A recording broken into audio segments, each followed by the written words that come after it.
It's one small step for man, one giant leap for mankind. This is the Cosmick Voice.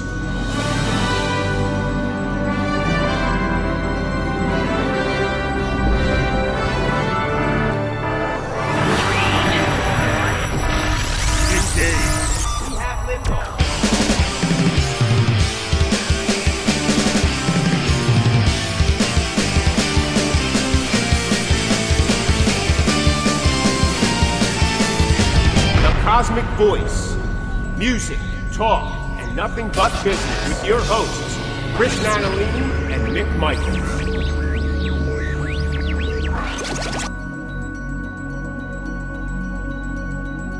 Hello, everyone, and welcome to the Cosmick Voice. This is Season 6, Episode 2. I am here with my co-host, Chris Natalini. What's going on, everybody? Season 6, here we are. And I am Mick Michaels. Welcome back, everyone, to another show. Chris, how are you, my sir, friend, brother? I'm doing good, bro. You know, it's fall. We're counting down the days to Halloween. I've had a lot of pumpkin spice in the past couple weeks. I'm excited. Everything's good, bro. Everything is good. Cannot complain. That's right. The 31 days of Halloween on Freeform. Yeah, man. You know it. I posted that this morning of all the shows. I think they're playing Hocus Pocus like every day, twice a day. You think? And, you know, I think we said it before. I don't know if we said it on the air or off the air. Like, the movie's not even that great anyway. Like, I hated the movie like 30 years ago, but I've watched it every year since. I mean, I have kids now that they're adults, and then each year you like it a little bit more. You like the stupid thing a little bit more. Exactly. Yeah. I think that's what they count on. I mean, and like we talked about in previous seasons, it didn't even do that well in the theater when it came out. No, it's become like a cult hit, and like people are just nuts. Walmart's got lines of clothing that come out. Last year they celebrated 30 years and 30 years, and the other thing. I mean, and then they come out with the sequel, which really wasn't that good. I think they're doing another one. That's what I heard. Listen, man, cash cows, they never die until you start cutting them up. I don't know. You just keep. I mean, they could be crawling, but they'll, Look at what they're doing with Transformers. Like, what's it? Transformers 17? Let's get another hot-built actor. He'll be the lead. Yeah, but these cash cows, I think these companies forgot that, that you have to feed the cows to, to put out a little better milk here. You know what I mean? And they're still using Michael Mann. Not to say that he's not a good... I mean, he is, because he's done some incredible things over the years, but he's still at the helm. So now, unless he owns this, he's kind of like the Avatar guy. Can't think of his James Cameron guy. James Cameron, yeah. Right? This must be like an ongoing pet project of his. Like, how many Transformers can we do until we totally kill the franchise? If he really wants to do that, bring it over to Disney, and they'll take care of it in 3 short movies. Not even, dude. They'll make it a series and they'll kill it in 2 episodes. Oh my God, I don't even want to go down. I mean, so this is the rumor that I read and that I've been being told about, that Disney has greenlit 3 more sequels to the movie franchise properties, and they're going to fix everything by simply making the last 3 sequel movies a Force dream that Luke was having. It sounds like a Newhart episode. Wow. Right? Newhart. Yeah. For all our older listeners. Yeah. You remember in Dallas when that was just a dream? Bro, I didn't see that. Are you serious? I'm telling you what I seen. I seen what you some saw. Stuff, and some stuff that was sent to me and stuff. Not that I have an inside track, but I'm a Star Wars fan, but then there's guys that are like nuts. And I'm not that nuts because I don't have that much time. But it's crazy. Really? Yeah, I mean, I'm hoping I could see them doing it because they're trying to fix their mistakes. How about you just leave your mistakes alone and just move on? Yeah. Actually, I think, you know what they need to do? Take all 3, re-edit them, and make it 2 movies. Re-edit them. Get rid of the crap. Really punch it out. Boom, boom, boom. Yeah. Now, will it be better? I think it could be. Listen, after Obi-Wan came out, there was a couple re-edits of all of them. There was one that was real popular that I watched. They took all the episodes, edited out all the crap and the stupid storylines, and kept the flow, and it was so much better watching. It was like 2.5 hours, almost 3 or something like that. It felt good. I'm like, okay, was it Oscar winning? No. Was it way better than sitting through 10 episodes where 8 of them were wasted on dumb drama of just sitting in a desert staring at space? Like, I mean, they're butchering Ahsoka. Why didn't they? They shouldn't even call it Ahsoka. It's Rebels Light. Rebels Mick. 2. It's terrible. Mick. Yeah. So bad, it's bro. so bad. I can't. And I am a huge fan of hers. Like, huge. Oh, I love Rosario Dawson. Listen, if you're a Rebels fan, I love Rebels. I do, too. If you can write animation like that, it's time to get rid of David Fluffoni or whatever his name is. Okay? Yeah. I'm not even sure. Like, he's ran his course. When he was under Lucas, he had someone who kept him in check, right? But now it's like, let's just, hey, you got some friends that want to be in Star Wars? Bring them on.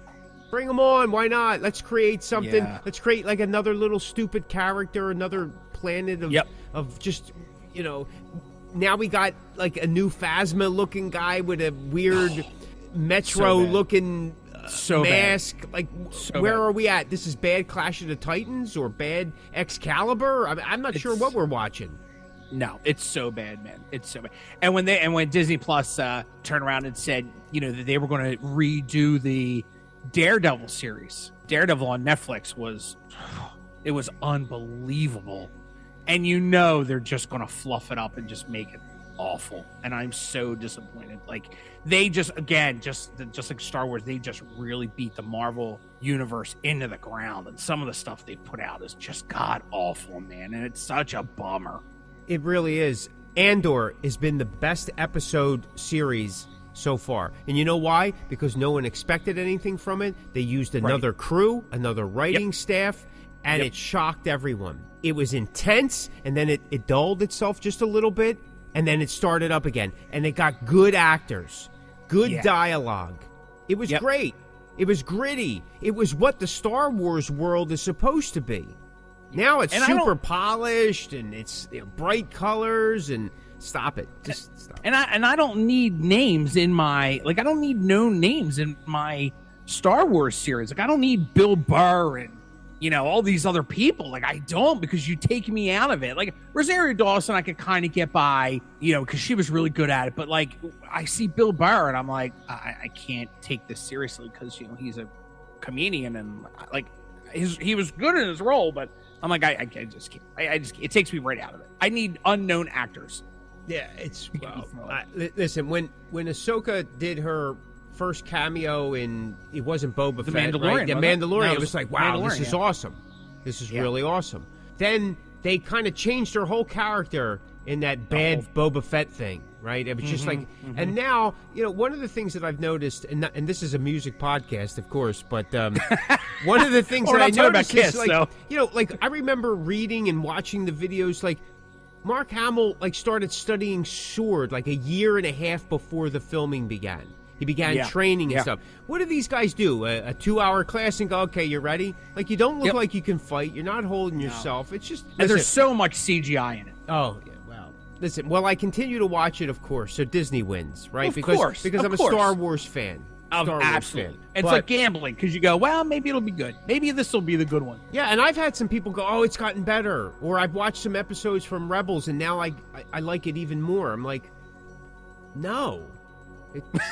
Like, don't call it Ahsoka. Call it Rebels. Or, like, you can't have a series called Ahsoka, and she's not in it. Yeah.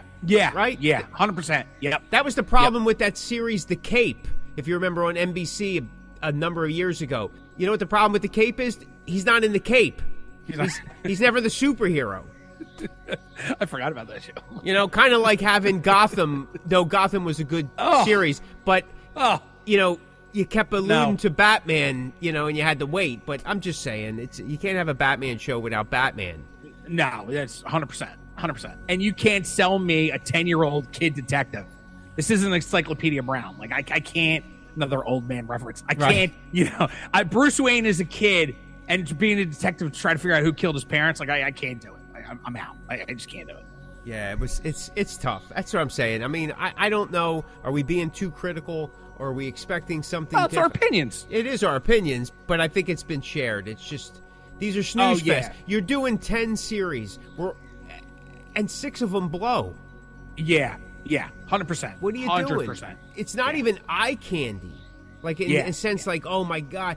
Listen, the first couple were shot very well, and it reminded me of the prequels, the way they were shot, the way, the cockpit scenes, the way it was edited. I was like, oh, this is kind of interesting. And then there was just no story. It just doesn't make sense. Agree. I know. I mean, I don't want to give anything away yet, so we'll talk about it probably again. But some of the casting, I'm not really happy about the casting. Yeah, I'm telling you, bro. It's just not. It's not what it should be. So, it's just not. It's not what it should be. I'm so disappointed. It's Russ the Boss. This is Stephen Pearson from Rat, the Rat Bastard. You're listening to the Cosmick Voice. Anything going on in the music world? I mean, except for, weather conditions causing shows to be canceled. No, man, I'm in a strange time right now. Both bands are looking to get into the studio. Like, I have both bands are ready to start recording records, and and you know how it is around, as we start to get into the holidays, it gets a little tough, and shows and touring, which we're about to talk about, gets a little fugazi. So yeah, man, I got both bands just getting ready we're lining stuff up and making sure that BPMs are right, and all the riffs are good, and we're going to hit the studio very soon, very, very soon. That's awesome. That's awesome. That's good. Yeah. I'm excited. I've been in and out of the studio. I know we did our holiday song in August, and actually all that's been submitted. We're finishing up the promotion campaigns for our cover EP as we start to move forward, because as of the new year, we're going to drop a new EP at some point. It's kind of in and out, trying to juggle the shows, and a lot of these things that both you and I are kind of going through personally and professionally, we're going to talk about over the course of the season. Mm-hmm. So you're getting firsthand experience as it happens, real time unfolding. Yeah, it's true, man. It's like getting your news as it happens. Yeah, just edit it in a couple of weeks later. That's all. We said it on an interview you and I did not too very long ago over the summer. Season 6 it's going to be a brutal one, man. There's going to be a lot of honesty, and because you and I have been going through it the past couple months, and it's going to come out in the episodes. Well, listen, there's, like you said, there's been a lot of changes very quickly. The scene is just changing so rapidly. Now, somebody could say, well, you guys are old guys. It's maybe seemed to be changing. I don't know. But there is a lot of things that are different, and attitudes are being shifted. New things are being put in place that are prohibiting certain amounts of growth. So, we're going to talk about that something tonight as well. Without further, messing around with it, let's get right to the topic. And tonight's topic is touring becoming extinct for indie bands in the coming years, or even in the immediate future? Is touring becoming extinct for indie bands in the coming years? What do you think, Chris? I don't know if touring will become extinct, although I don't know if I'd be surprised. But I don't think it's going to become extinct, because there is a percentage of people that do still like to go to concerts, whether it's, Pink, or whether it's, we are talking about indie artists. But I think people still like to see live music, and I think that's a thing. So I don't ever see that going away. But I will say it is getting harder for these bands to tour. And I know we're talking about indie artists, but even the major acts, I've seen major changes in the way they operate. It's amazing to me what is going on, from being charged taxes or credit card use in a parking lot to a venue. It's not a flat fee. I was recently at a concert, and they forced me, which is fine, because not a lot of venues take cash, especially these Live Nation venues. And I had to pay with a card to park, which was no big deal, because nobody's taking cash. And they charged me an extra $3.50 because I was using a card. But yet, you're forcing me to use a card. So why am I incurring that charge? Then merch. We've all heard merch, the big thing that's been going on. And as of today, as of when we're recording this, and it won't be too old of news when we get out to it. I also would like to talk to you about this, because it kind of does fit into tonight's episode. Live Nation cut the charges for merch 100%. They're going to make themselves look like the hero, because they did something great, which they should never did to begin with. But I digress. Again, I was at another show, a Live Nation venue, and we bought some merch, and I got added a $1 charge for credit card use. It's just amazing that, we as the audience that are going to see these shows, we're incurring these costs, and it's forcing people not to go. And unfortunately, that's what it's going to end up being. I think, and I'm not sure. I know Willie Nelson had a lot to do with this Live Nation thing, but I would love to know if Live Nation saw a decrease. I wonder if their bottom line started to go down because people were stopping buying merch, or however, they were getting these costs and taking a percentage. I would like to know if Live Nation especially were seeing people not buy as much merch. I can tell you, any venue I've been at over the summer, the merch lines have been amazing, packed to the gills.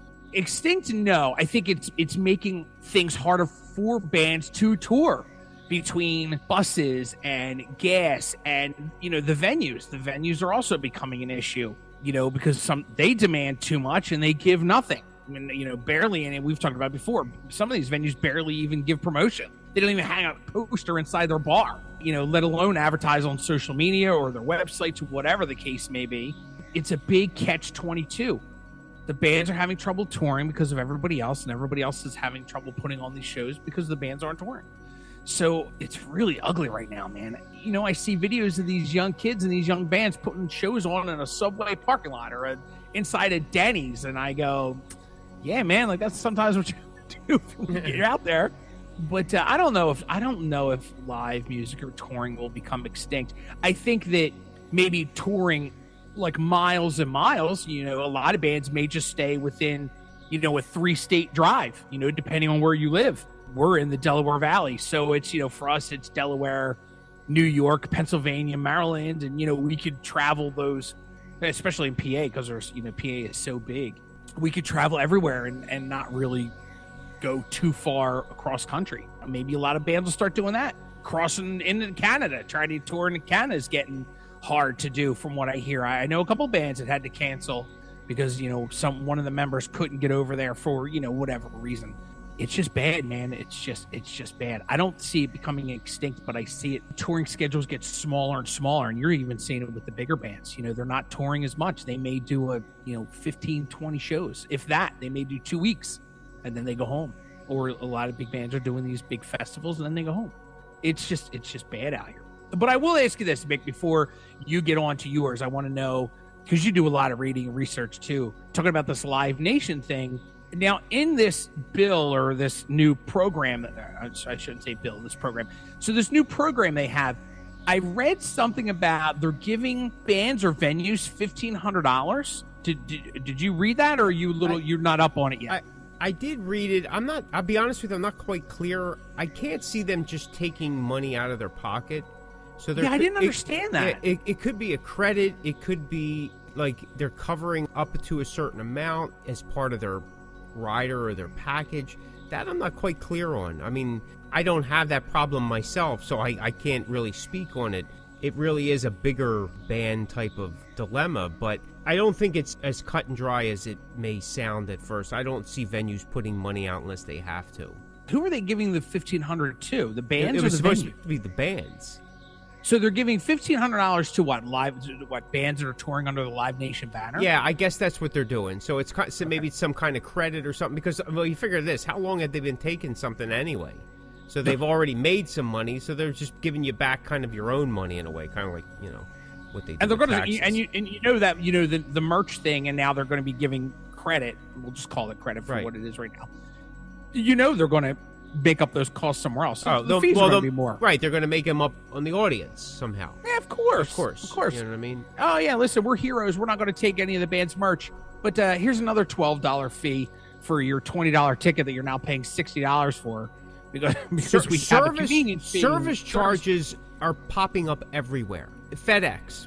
Okay, everybody knows FedEx. For anything under $50, they charge you a service fee of another $2.50. Now, I know that doesn't sound like a lot of money, but if you got copies that were only $2.50, you have to pay an additional $2.50 on top of that. Now you're double paying for your stuff. Yeah. Right? Wow. So for some people's thinking, it's like, well, I don't want to pay that, so I have to spend the $50. And you may not need it. It's kind of like Right. the old, let's lead them in by giving them free shipping for anything $35 and they'll tell you, you only need $3.45 more to get free shipping. And all of a sudden you buy something at $8. So Right, I got the free right. shipping. We got it. Anybody else Right. need anything? You know what I mean? That kind of thing. And you think you're doing yourself service. You're the hero because I saved this on shipping. But come on, But you man. did. But you just spent more money. It's, You just spent more money. Yeah, it's kind of like at the old gas station. Well, they still have it, the gas stations. Remember when at one point in time you could actually pick your amount and it would stop at that amount, right? Yeah. Like the old way is they would pump it, and then Yep, whatever. yep. Except unless you're in Jersey, you can't pump your own gas. The guy, if he got over it, then he didn't charge it a couple extra cents, right? Whatever, Yeah, they reset yeah. the thing. Yeah. But think about it, how much money those stations make because they set those pumps up. You gotta have, it's gotta be super hair trigger finger. And you know what I mean? You gotta be a professional Yep. anymore. Yep. And you're it's like just, 97, 98. Oh, two. it goes like you're doing it 95, 96, 97, 98, 99. And then you're into like 5, 10, 15. It's like, wait a minute, what happened? Did I blink? Yeah, did I blink? What happened? I don't get it. Do I think it's going to go completely extinct? No. Like we talked about before, there's always somebody that's willing to put out the money for whatever reason. And we're talking indie independent bands right now. The bigger bands, is touring ever going to go away? No. Will it diminish in certain regards with certain bands? Yes. We've already seen it. Because of soft ticket sales, they're cutting either their dates down or they're cutting the tour completely. It's been happening now for the past couple of years anyway, but it's becoming more and more. But big stadium tours where they have 4 or 5 bigger bands on, they're going to do fine. I think we talked about, I don't know if we talked about last episode, if we talked about on or off the air, but, that underground band, Flotsam and Jetsam, they canceled, they were big back in the day. They canceled their whole tour because of low ticket sales. Right. Exactly. And they were playing venues that, let's be honest, aren't really all that big, I didn't buy a ticket, which that was my mistake, but it would have got canceled anyway, but because I wasn't sure, but I was going to try to make it because seeing Flotsam and Jetsam in a small club, that would have been amazing. Agreed. They canceled tour because of soft ticket sales. Now, Mick, let's look at it that way. There's soft ticket sales. Do you think that touring is also having issues because people aren't buying pre-sale tickets? For the bigger bands? Yeah, I think so. I think there's a lot of that. There are so many shows coming around anymore, right? More so, bands are back in the swing the best that they can. People are still playing catch-up from the shutdown. Yeah. People don't understand it. For every month we were shut down, we needed 4 or 5 months to get back up to speed. Yeah. And we were shut down technically for a year to 18 months, depending on what you consider the level of shutdown. But things didn't really start opening up until 2021 midsummer, and there was still all these restrictions, and some people were holding off, and then you still had the fear and all that. So it wasn't until last year that things start really kind of getting back to not normal, but that people were starting to say, okay, I'm going to venture out, I'm going to do something, both on the audience and the band side. Yeah. Do I think it's going to go away? No. Do I think it's going to be a lot less than it is now? I mean, listen, and we're talking strictly really independent indie bands. I think it's going to be very light, where you're having a very small number because people can't afford it. It's just the bottom line is they can't afford it if they don't have any backing. Earlier in the year, I went to the UK. It was self-financed, but we had also raised some money through some GoFundMe projects, as well as we brought on sponsors. We sold marketing, we sold ads, we sold merch packages. We did all these different kinds of programs to generate money to finance the tour, including playing out. And simply, the payday to play out for a band has always been not great, especially your indie in the trench band, right? It's like, the thing like, hey, if you could just pay me gas money, that kind of thing. At one time, gas money had a range that, was like, well, it's not too bad. It can get me to the next town, maybe even a cheeseburger, right? But now it's like, well, whatever they feel like they want to throw you, type of thing. You can't even count on that. And then merch sales while you're at the show is key. We talked about this before. It's crucial. Do I think it's going to get extinct? I think for a lot of bands, they'll make the decision that we're not touring anymore. Yeah. Now, we've even discussed it. We've always done small excursion tours. That could be anywhere from 3 or 4 days to a 10-day excursion. Going out for weeks and months, it's just not economical. Not for an indie in the trench band that's doing all originals in the metal genre of a throwback era. It just doesn't make sense. Yeah. So you got to do your bang for your buck in smaller doses. Even that's starting to become harder. We had done it more often than we do now. I don't have any plan for the rest of this year, and I don't have anything really gearing up for 2024. I have some things happening later in the summer that we're probably going to be on the road for, but the rest of it, I'm like saying, you do the numbers, it's not worth it anymore. Before, you used to say, hey, listen, you know what, we're getting the promo, we're literally bringing the show to the people. It's like, let's pitch the tent, and we'll get the 3-ring circus going, and we'll make an effort of it. But it's not like that anymore. People just, like you said, people aren't coming out to shows. I just did a national show, and it had been raining for 2 days, and not even torrential downpour type of rain. This was a couple states over, national show. Shows in that state were being canceled earlier in the day, and it wasn't even raining bad. By the time I got to the show, there was no rain, but people had already said, listen, we're not coming. So attendance was light because of a storm that didn't really even happen. And these people had already pre-bought tickets. Yeah. So they're not even showing. That's already a cut in your merch. It's already a cut in your potential merch package that some bands count on. If you were already on the road and you had to get hotel and you had to do all this and feed the band and stuff like that, you're coming out losing your shirt. And if you've got, say, 10 dates and 8 of them you lost your shirt on, a band's going to say, in a business end, this isn't worth doing, especially if what you're doing is supposed to pay for itself and then fuel the next set of whatever it is that you're going to do. And it is getting harder and harder. I seen it pre-COVID. I was experiencing some stuff. It's like, okay, well, we'll make some adjustments here, we make some adjustments here, and it will balance out. And there was that ability to do that. But now, like you're saying, there are so many unknowns because you could have a national come out, nobody still comes out. Like I told you in the last episode, we had done a national show. It was so badly attended, it shocked everybody. No one expected such low attendance. Nobody. And these guys are used to playing in front of stadium-type crowds. And that's, like you said, a lot of these guys are going into smaller venues. And they go into smaller venues so they don't have the overhead. They don't have to bring a crew. They don't have to bring a semi, right? They could do it out of the back. I'm not going to mention any names, but one was earlier this year and one was at the end of last year. Both bands, these were national bands now that go overseas and stuff. One was traveling in a Honda Civic, okay, so everything was in their trunk. And then, of course, your support bands would backline a cabinet or, whatever. Yeah. And the other band, I'm not sure what it was, but it was a small car. It was Toyota or something like that. So they weren't even traveling with large equipment. Not even a bus. Not even a van. A couple guys in 2 cars. Little 4-bangers, especially now with gas. Yeah. And these were national guys. This is what they do. And they're cutting costs. What is an indie independent band supposed to do?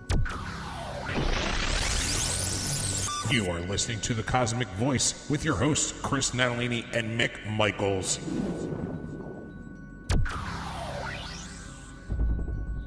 Going back to what you were saying about, how bands like yourself and your genre tour, and you look at like death metal bands, like indie death metal bands, they're touring like 5-6 bands on a package, because they know that not one's going to make it. So if you put 5 or, we've had this conversation before, you put 5 or 6 bands on a bill, you're hoping it's going to bring some money. You know what I mean? My band may not draw, but maybe that guy's band will draw, and, hopefully that'll, it'll balance out and keep us out of losing money if we break even. With all these bigger bands coming around that are, these tickets are so expensive. So people are putting their money out to see these legend acts that they don't have extra money to go see indie artists anymore. Like, you know what I mean? They're picking and choosing. I think we spoke about it maybe last season. You know, I was supposed to go over to Germany to do a couple dates, and the festival was canceled because everybody was spending their money on other shows, and the pre-sales were looking, you know, they weren't all that great because people, you know, Germany's still having at the time they were still having major inflation problems and major COVID issues and shutdowns and stuff like that. So a lot of people they were spending their money other places. It's kind of happened here. Here's another thing too, bro. You don't even know if you're going to see the act that you paid for. I mean, there's been so many. I've never in my life seen so many bands and shows get canceled for all different reasons. You know, a friend of mine was like, man, thank God I saw Aerosmith on the first night because they just canceled the next 30 dates, you know, because of Tyler blew his voice out. You know, that's another thing, too. You buy these tickets and you don't even know if you're going to go to the show because you don't know what's going to happen. I think a lot of it has to do, well, we know a lot of it has to do with money, you know, on both ends, the artists and the ticket buying public. Well, it is all money, right? I mean, there's no two ways about it. Everybody wants to be greased, and they don't care about the end result, really. I mean, as long as you're covering that end, they don't care what happens. I think that for indie in the trench bands, right, if you're on tour and you're picking up some bigger shows along the way, which is always a smart thing to do, we've done it. If there's something going on and then maybe we build something around it, or we've been lucky enough to pick up a show while we're on tour of a bigger name. I mean, yes, a lot of people could say it's a certain way of doing it. Like, well, you shouldn't go on tour if you don't have the numbers. Okay. Well, then the other thing is how do you get the numbers? You can't get the numbers in California if you keep playing Philadelphia. Right. So everybody says that over and over again. Don't go out on tour if you don't have the numbers. Well, streaming numbers don't count. They're not real. Because you may be streaming something in the UK. They're not coming to Wisconsin. Right? You may be streaming numbers in Dubai, but they're not coming to West Virginia to watch you play.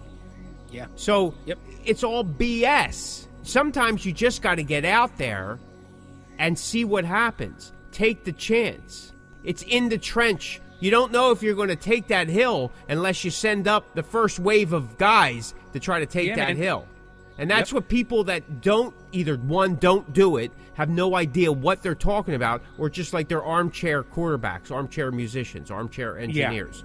Like, you don't know what you're talking about, so you should shut up. Like I said, we're way salty this year. Lots gone down since the last season. So we're much more salty. You know what? Maybe it's about time. I don't know. But the thing is you're not going to know unless you get out there. It's no different than I played Philly, I played some surrounding areas, and then I'm going to go out another 25 miles. It's the same thing. Well, have you ever played out here before? No. But let's give it a shot. So you get on a bill with some other bands, and it can't be 100% you that's bringing in the fans, bringing in the audience. All these other bands are brought on, right? And that's what's happening with Nationals. Nationals are expecting all the locals to bring in people. If the people don't like you, if they're not interested in your music, or you're a 30-year legacy band that hasn't had a hit in 31 years, who's going to want to come see you? And the thing is you're throwing on bands, opening acts. They don't even fit the bill with one another, let alone with the major act. Now, listen, I'm not one to decline shows, especially if it's a big show. If I'm called and I'm asked to be on the show, I say yes, because to me, that's a major opportunity. This is what you work hard for. You want to get that phone call. Would you guys be part of the show? Yes. Yeah. You say no one too many times, the phone stops ringing. That call, that's right. Phone stops Call's ringing. Not coming. You go in there, you do the best you can. But when you're on a bill with all these different acts, I'm not saying it's a bad thing. It just throws the audience off. Who's the audience there to see? Are they there to see the opening acts? Or are they there to see the eclectic collection of bands for the night because they're that open? I'm going to say no, because maybe there's two people in the crowd that enjoy that. Or are they there to see the National? If they're there to see the National, Bruce Springsteen doesn't need 16 opening acts to draw a crowd for him, does he? No. He does 3 hours now, so he doesn't even need an opening act. He don't need an opening act. Guns N' Roses still brings in an opening act, and they do like 3 hours, don't they? Yeah, they do. Yeah. Yes, they do. I'm not sure. Kiss is doing an opening act. It's not David Lee Roth now, and I don't know if it's the guy that does the spinning canvases or I don't know who they're bringing. At one point, I know the Dead Daisies opened up for them, and who knows? I don't know. But they still do 2.5 hours. But again, I don't think they're depending on the opening act to bring in fans. Right. So you have that. And then the other thing is in my opinion, is that some venues have made it very difficult for bands to get in. Yes. They make it very difficult, whether they have high ticket counts that you have to do, or you just can't get in because, listen, you and I have discussed this off air many times, and to each his own, and whatever works, I get it. But the long and the short of it is by making decisions, as we're going to talk about, to go a certain way, it affects the scene in a different way. So if you got a national or an international coming in a particular genre that is a legacy band or a legacy artist of plus 30 years, and you get a tribute band or a cover band to open for them, I get it. You're doing it because you're trying to draw the numbers. You're trying to draw the numbers to cover your end for what you have to put out. So maybe they already put the money out, now they're trying to make the money back. So they put it on the opening acts or whatever they do. But it kills the original scene. It kills the spirit of the original artist or indoor bands in that area that these nationals or internationals are heroes of, especially in that genre. And it just doesn't make sense. I guess it does make sense on the business. It makes sense at the bottom line on the paperwork. I get it. I'm not an idiot completely. But for what it's doing to the scene, it just reiterates not only to the bands that it's a waste of your time to do all this, but it's telling the audience, listen, original acts that you don't know, they're not worth listening to. 100%. Let's get a band in here that's going to do songs that you know and recognize, and we'll get this party started. 100%, dude. 100%. Yep.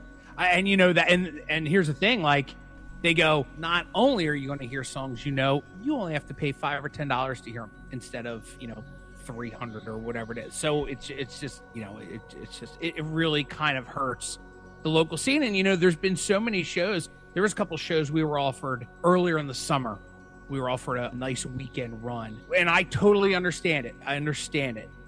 But the band that was touring hit up all the venues and said, listen, we want to bring this band on, and every venue said no because we were out of state. And I was like, I get it, but how do you know we're not going to be able to do your business decent later? Like, give us that shot. Say, okay, if this touring band's coming in and I have 3 locals from the area, I'll throw a 1 out-of-state band in, and just, even if we open the show, let's just get them on the bill, because you know what? You don't know. We may get people who like us, and then we could come back and we could bring more people. It's not like business-wise, I understand why they didn't want us to play. I get it. But if you have other local bands on the bill, then throw a bone. We're not asking for anything.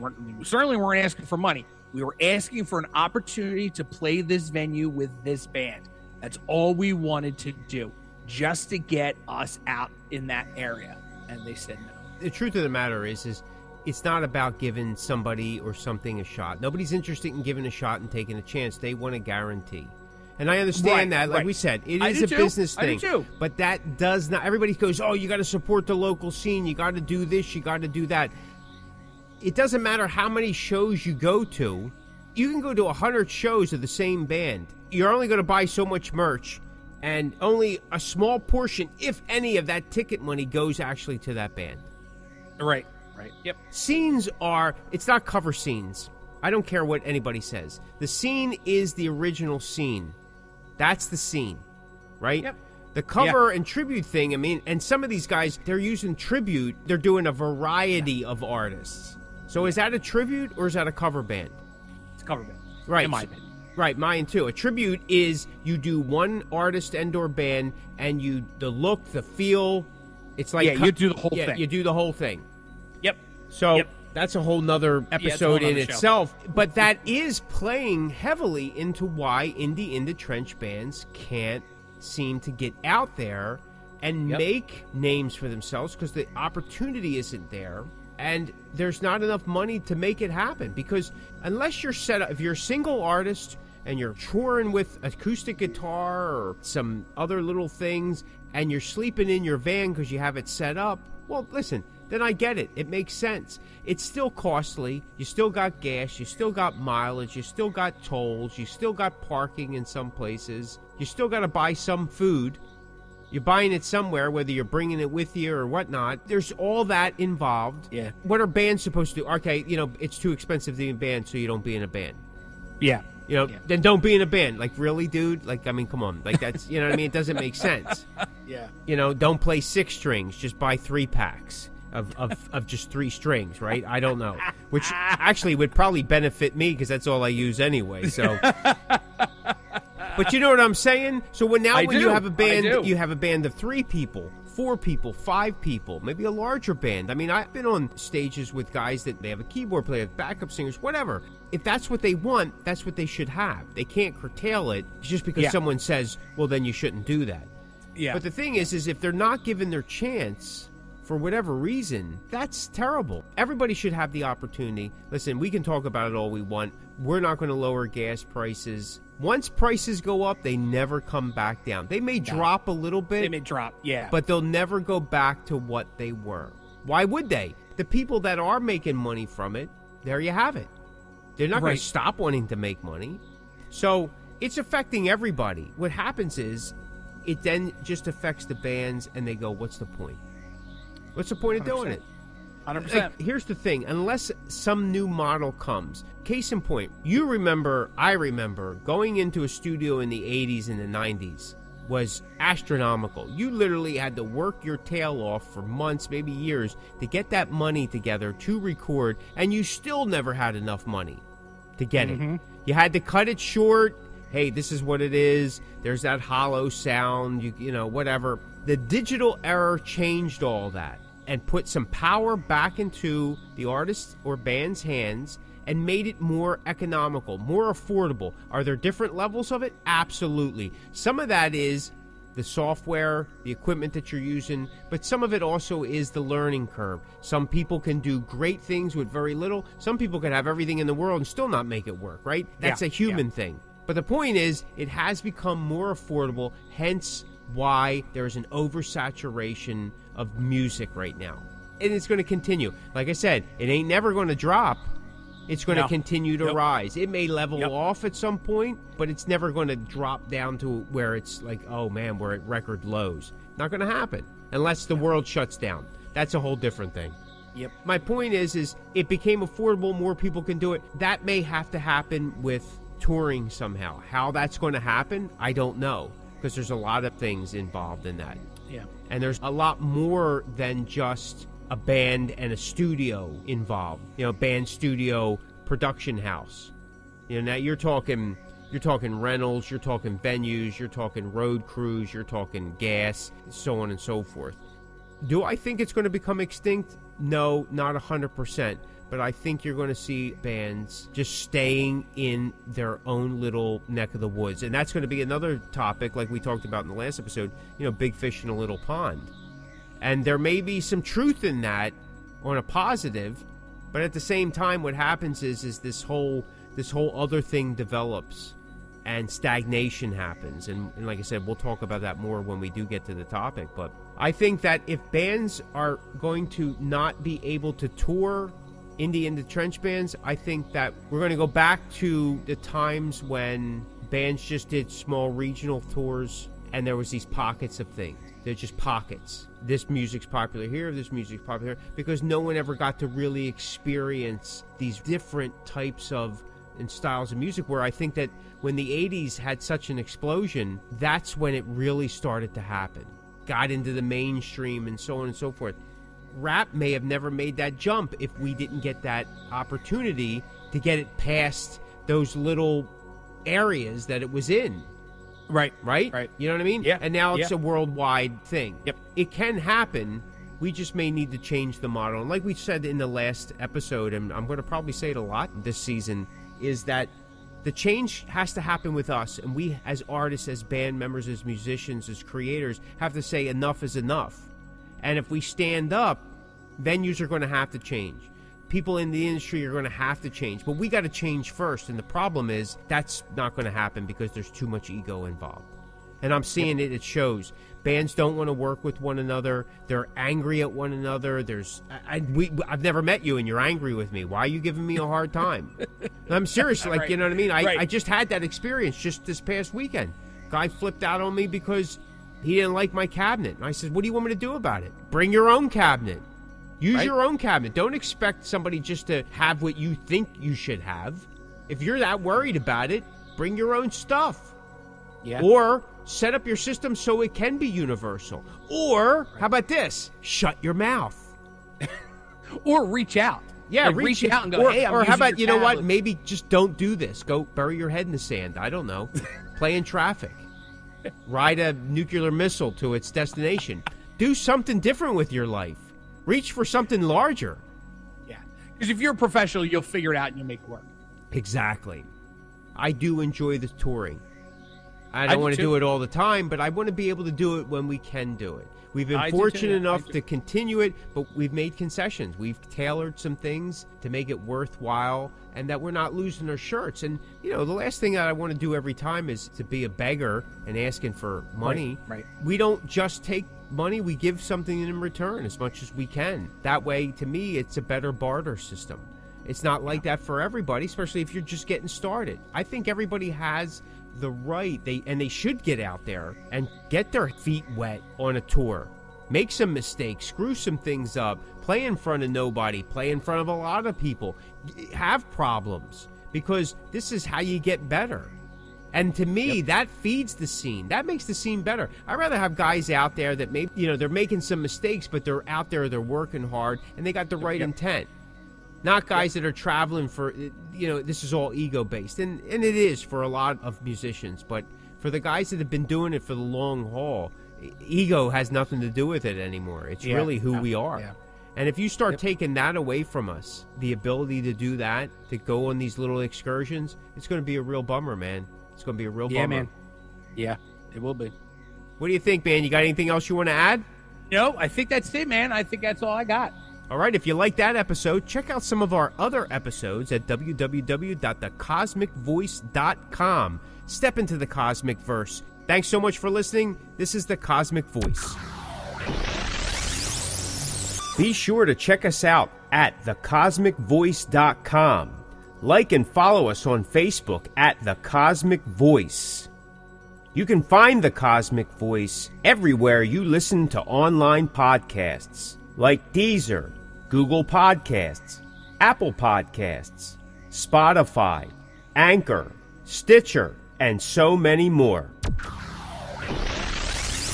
All right, folks, that's going to do it for us. If you're hearing this message, you've listened to the entire episode.